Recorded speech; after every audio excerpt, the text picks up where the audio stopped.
క్రీస్తునందు ప్రియమైన దేవుని బిడ్డలందరకు మన ప్రభువును రక్షకుడైన యేసుక్రీస్తు వారి నామములో నాకు వందనాలండి.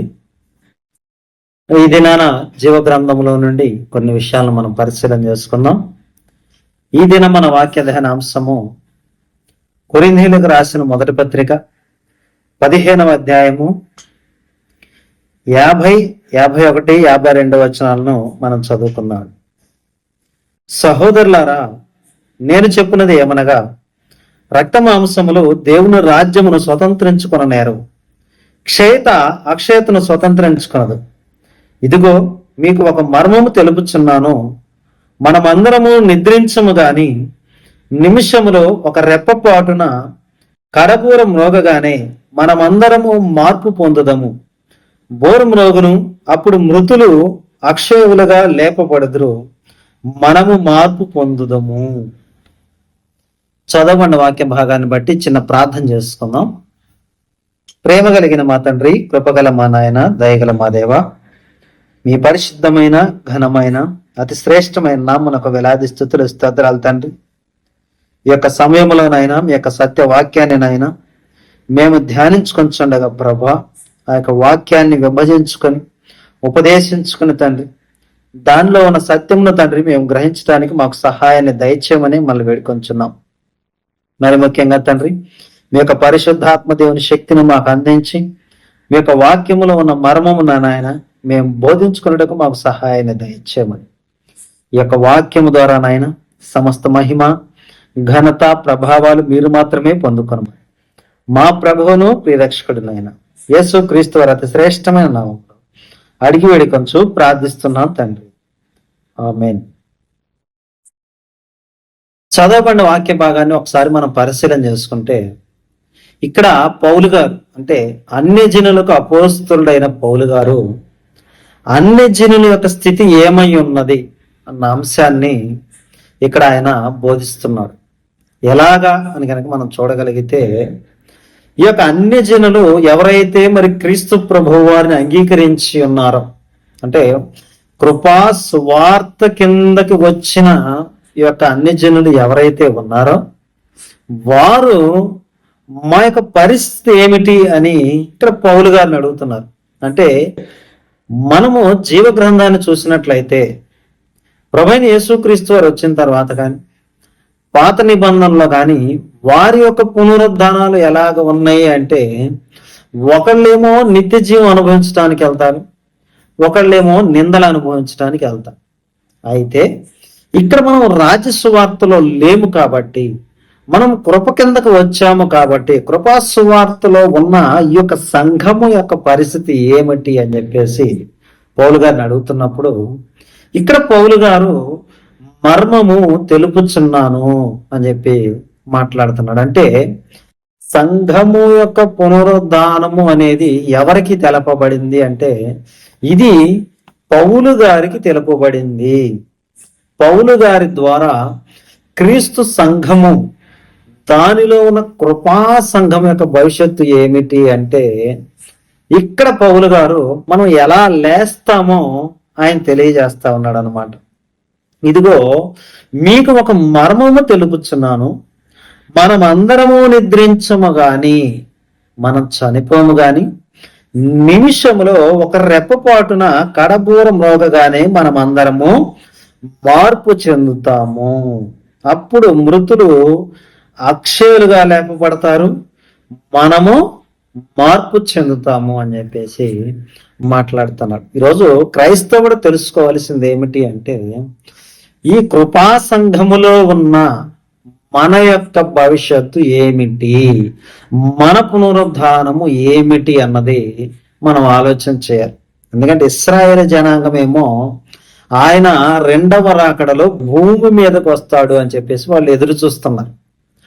మనమేమో మధ్యాకాశానికి వెళ్ళవలసిన వారమై ఉన్నాము అని చెప్పేసి ఇక్కడ పౌలు గారు మాట్లాడుతున్నాడు. అయితే ఈ మధ్యాకాశానికి వెళ్లే ముందు జరిగే పరిస్థితి ఏమిటి అంటే, మనకి శరీరాలు మార్పు చెందుతాయి. మార్పు చెందిన తర్వాత మన పరిస్థితి ఏమిటి అంటే, తెస్సలోనికి రాసిన మొదటి పత్రిక 4వ అధ్యాయంలో ఈ మాట మనకి చెప్తా ఉన్నాడు అనమాట.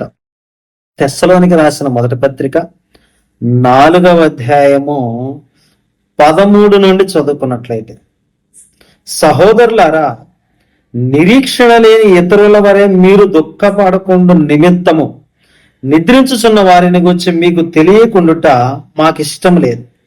యేసు మృతి పొంది తిరిగి లేచినని మనము నమ్మిన ఎడల అదే ప్రకారం యేసునందు నిద్రించిన వారిని దేవుడు ఆయనతో కూడా వెంట పెట్టుకొని వచ్చును. మేము ప్రభువు మాటను బట్టి మీతో చెప్పున్నదేమనగా, ప్రభువు రాకడ వరకు సజీవులమై నిలిచి ఉండి మనము నిద్రించిన వారి కంటే ముందుగా ఆయన సన్నిధిని చేరము. ఏంటంటే ఇక్కడ ప్రభువు యొక్క రాక గురించి చెప్తా ఉన్నాడు. అయితే ఆయన ఎక్కడికి వస్తాడు అంటే డైరెక్ట్ గా ఆయన భూమి మీదకి రావట్లేదంట. ఇదే ఇక్కడ పౌలు గారు మాట్లాడుతా ఉన్నాడు. మేము ప్రభువు మాటను బట్టి మీతో చెప్పున్నది ఏమనగా, ప్రభువు రాకడ వరకు సజీవులమై నిలిచి ఉండి మనము నిద్రించిన వారి కంటే ముందుగా ఆయన సన్నిధి చేరము.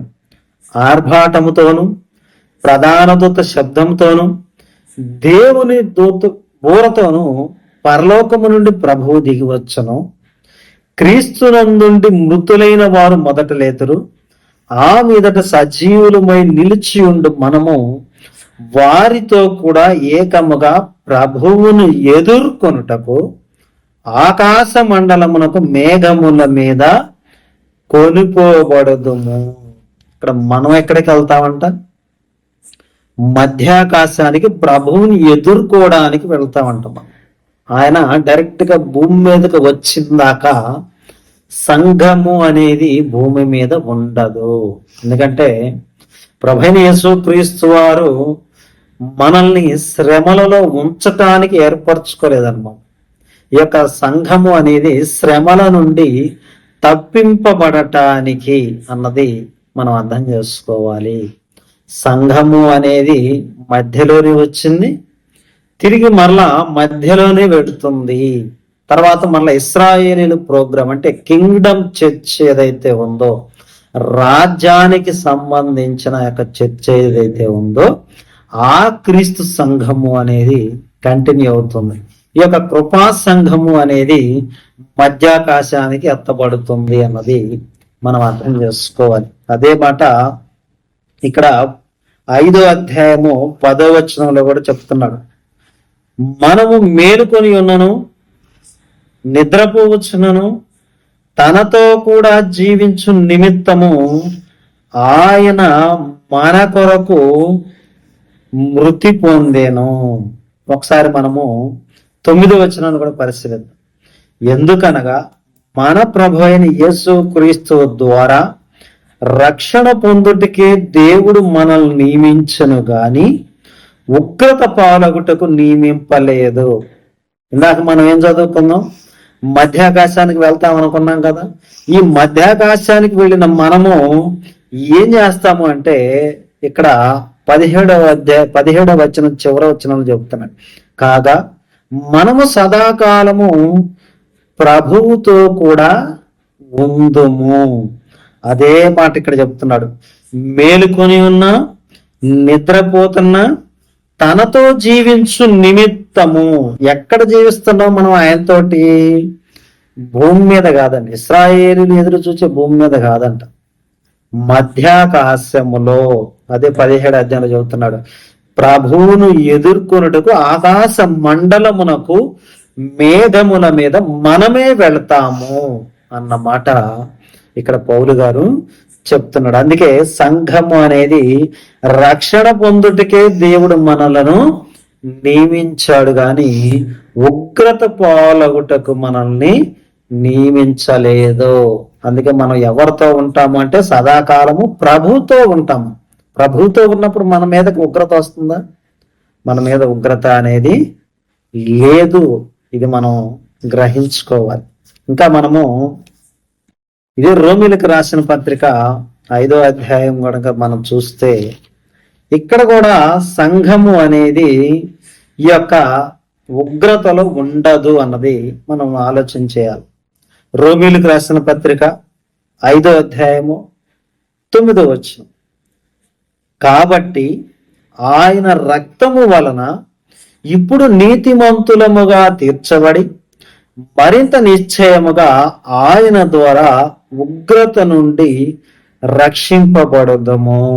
ఆ యొక్క దేవాతి దేవుని యొక్క ఉగ్రత ఏదైతే ఈ భూమి మీద చూపిస్తాడో, అంటే రాబో దినములలో ఈ యొక్క ప్రకటన గ్రంథ నెరవేర్పు అనేది జరుగుతూ ఉందో, అప్పుడు ఆ ఉగ్రత నుండి ఆయన మనల్ని ముందుగానే తప్పిస్తాడు అన్నది ఇక్కడ బైబిల్ యొక్క అర్థముగా మనకి కనబడుతుంది. అంటే మనం ఉగ్రత పాలవ్వడానికి ఆయన మనల్ని నియమించుకోలేదు.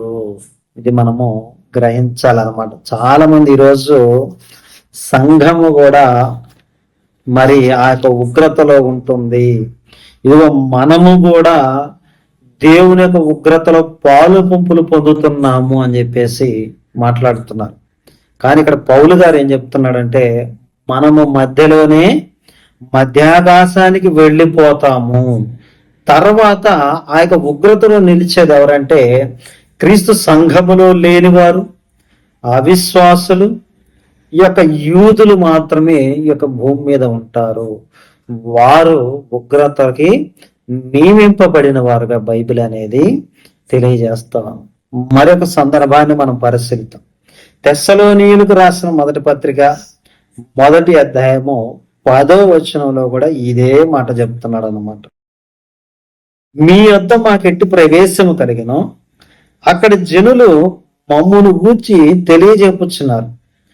మరియు మీరు విగ్రహములను విడిచిపెట్టి జీవము గలవాడును సత్యవంతుడకు దేవునికి దాసులగుటకును దేవుడు మృతులలో నుండి లేపిన యేసు అనగా రాబో ఉగ్రత నుండి మనలను తప్పించుచున్న ఆయన కుమారుడైన యేసు పరలోకము నుండి వచ్చునని ఎదురు చూచుటకును మీరెలాగ దేవుని వైపు తిరిగితురో ఆ సంగతి వారే తెలియజేస్తున్నారు.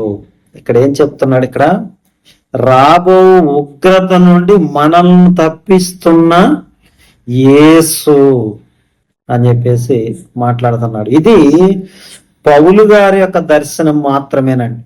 అన్ని జనుల విషయంలో అన్ని జనుల యొక్క ప్రణాళిక అనేది ఎలాగ ఉన్నది అంటే, వాళ్ళు క్రీస్తు వారు రెండవ రాకడలో ఆ యొక్క మేఘముల మీద వచ్చుట అనేది వారు చూడరండి.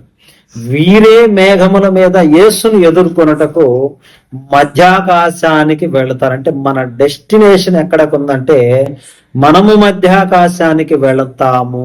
ఇది మన పునరుద్ధానము, సంఘ పునరుద్ధానము, మర్మమైన పునరుద్ధానము. ఇది ఇంతకు ముందు చెప్పిన మొదటి పునరుద్ధానానికి కానీ రెండవ పునరుద్ధానానికి కానీ సంబంధము లేకుండా కేవలము దేవ దర్శనము వలన పౌలు గారు సంఘము యొక్క భవిష్యత్తును గురించి చెప్తున్న మాటగా మనము అర్థం చేసుకోవాలి. ప్రతి పత్రికలో కూడా అందుకే ఆయన రాజసువార్తను గురించి మాట్లాడ్డాడు, పరలోకం గురించి, మధ్యాకాశం గురించి ఆయన మాట్లాడతాడు మనతోటి. మనకి డైరెక్ట్ గా క్రీస్తు వారి యొక్క కుడి పార్శ్వాన కూర్చుండబెట్టాను అనే మాట పౌలు గారు వాడుతూ ఉంటాడు. అందుకే మనము దేనికి సంబంధించిన వారం అంటే, మనము ఈ భూమికి సంబంధించిన వారం కాదు.